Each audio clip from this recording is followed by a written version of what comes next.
ओम श्रीय नमः। नमस्कार, जय माता दी। मैं ईश्वर विंद आप सभी का अपनी इस खास कार्यक्रम में बहुत बहुत स्वागत करता हूं। आज हम वृश्चिक राशि नवंबर माह 2020 मासिक राशिफल का विश्लेषण करेंगे, गोचर ग्रह स्थिति समझेंगे। हमारे कार्यक्रम को आपको अंत तक देखना होगा, तभी आप एक नई रणनीति अपने जीवन में यहाँ पर प्राप्त कर पाएंगे। सबसे पहले नवंबर महीने में होने वाले त्योहारों का वर्णन आपको बताएंगे। 13 नवंबर को धनतेरस एवं छोटी दीपावली मनाई जाएगी। 14 नवंबर को दीपावली का पावन पर्व मनाया जाएगा। 15 नवंबर को गोवर्धन पूजा और 16 नवंबर को भैया दूज। 25 नवंबर को देवउठनी एकादशी और 30 नवंबर को कार्तिक पूर्णिमा का त्यौहार मनाया जाएगा। वृश्चिक राशि के स्वामी मंगल ग्रह हैं। वृश्चिक राशि के जातकों के जीवन में गोचर ग्रह स्थिति को यदि देखेंगे तो वृश्चिक राशि में चंद्रमा और केतु की युति बन रहा है। द्वितीय भाव यानी धन स्थान पर धनु राशि के बृहस्पति ग्रह भ्रमण कर रहे हैं। तृतीय भाव में मकर राशि के शनि ग्रह, पंचम भाव में मंगल ग्रह, सप्तम भाव में राहु ग्रह और दसम भाव में एकादश भाव में शुक्र ग्रह और द्वादश भाव में सूर्य और बुध की युति बन रहा है। यानी वृश्चिक राशि वाले जातकों के जीवन में द्वितीय भाव में देव गुरु बृहस्पति के विचरण करने से 20 नवंबर तक धनु राशि में 20 नवंबर तक ही देवगुरु बृहस्पति भ्रमण करेंगे और 20 नवंबर तक आपको अपने पारिवारिक जिम्मेदारियों को कुछ ज्यादा ही सावधानी पूर्वक निभाना चाहिए।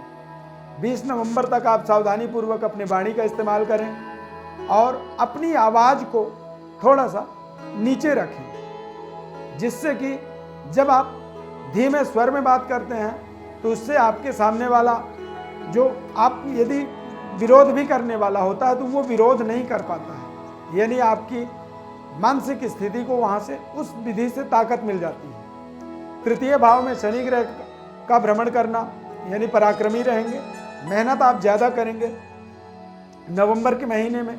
और जब आप पराक्रम करते हैं, मेहनत करते हैं, तो मेहनत करने से ही आपके जीवन में एक बड़ा बदलाव, चमत्कारिक परिवर्तन आपको दिखाई पड़ता है। पंचम भाव के अंदर मंगल ग्रह मीन राशि में भ्रमण करेंगे। पंचम भाव दरअसल संतान का, स्वयं के विद्या बुद्धि का और हमारी जो योग्यता होती है उस योग्यता के इस्तेमाल का। यानी कि यदि आप नौकरी में कार्यरत हैं तो नए जॉब की अपॉर्चुनिटी, अवसर को यहाँ पर आप बना सकते हैं ताकतवर तरीके से। नए जॉब की यहाँ पर प्राप्ति का योग बन रहा है। संतान उत्पत्ति की यदि आप इच्छा शक्ति रखते हैं, संतान उत्पत्ति चाहते हैं, तो कंसीवमेंट का भी योग बनेगा। हालांकि मंगल जब पंचम में होता है तो गर्भ दोष जैसी समस्याओं का भी ये सामना करवाता है। महिलाओं को कई बार जो मासिक धर्म होता है उसमें कमी करता है, उसके अंदर कुछ ना कुछ परेशानी क्रिएट करता है। तो कई बार मंगल ग्रह का पंचम भाव में होना कुछ परिस्थितियों में नकारात्मक तो होता है, लेकिन कुछ परिस्थितियों में आपके लिए बेहद सकारात्मक प्रभाव रहता है। संतान के पराक्रम का आपको उन्नति होते हुए दिखेगा। बच्चे आपके बेहतर परफॉर्म कर पाएंगे। कंपटीशन में, प्रतियोगिता परीक्षाओं में अच्छे रिजल्ट यहाँ पर लेकर के आएंगे। सही जगह तक बच्चों की परवरिश के लिए, शिक्षा दीक्षा के लिए आप उनके मनपसंद शिक्षण संस्थान तक आप उन्हें पहुँचा पाने में सक्षम हो जाएंगे। राहु का सप्तम भाव में प्रभाव होने का मतलब होता है कि आपको अपने जीवन साथी के सेहत स्वास्थ्य का थोड़ा ध्यान रखना चाहिए। व्यापारिक व्यवस्था को सुदृढ़ बनाने के लिए लंबी दूरी की यात्राएं करनी पड़ सकती है। विदेशों से आपके संबंध इंक्रीज होंगे, बढ़ेंगे और व्यापारिक व्यवस्था के लिए आपको विदेश यात्रा का भी संयोग बन सकता है, जो कि बेहद लाभप्रद होगा।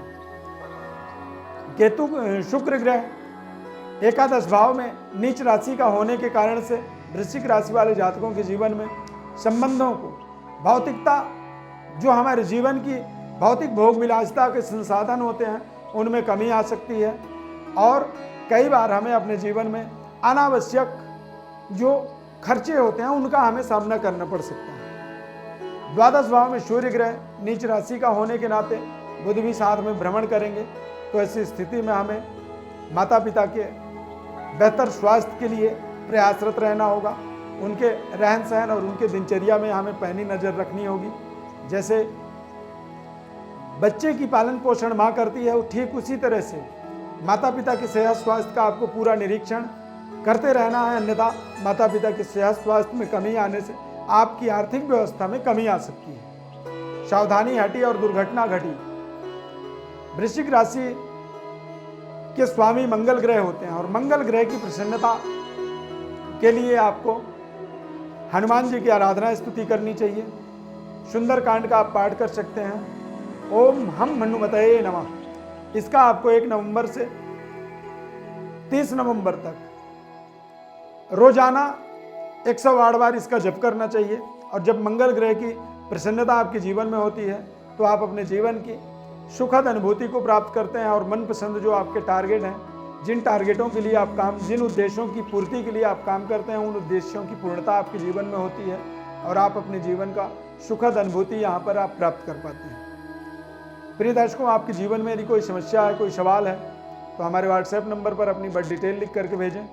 हमारी तरफ से हम आपको संपूर्ण विश्लेषण निःशुल्क रूप से आपको बताएंगे और आपके जीवन से जुड़ी हुई महत्वपूर्ण व्यवस्था को आप अपने जीवन में कैसे जोड़ पाएं, ये सारा विधि विधान आपको सकारात्मक तरीके से आपको विश्लेषण करके बताते हैं और आपकी जो भी डाटा होती है उसे पूरी तरह से गोपनीय रखते हैं। हमारे चैनल को आप सब्सक्राइब जरूर करें, लाइक करें, बेल के बटन को क्लिक करें, निरंतर हमारे साथ जुड़े रहें।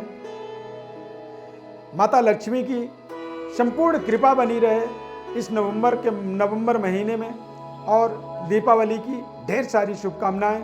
धनतेरस की, छोटी दीपावली की, गोवर्धन पूजा की और भैया दूज की बहुत ढेर सारी शुभकामनाएं हमारे इस खास कार्यक्रम को देखने के लिए तथा हमारे चैनल को सब्सक्राइब करने के लिए बहुत बहुत धन्यवाद। माता रानी की संपूर्ण कृपा आपके ऊपर बनी रहे, ऐसी शुभकामना के साथ इस कार्यक्रम में बस इतना ही। नए कार्यक्रम में फिर मिलेंगे। धन्यवाद। जय माता दी।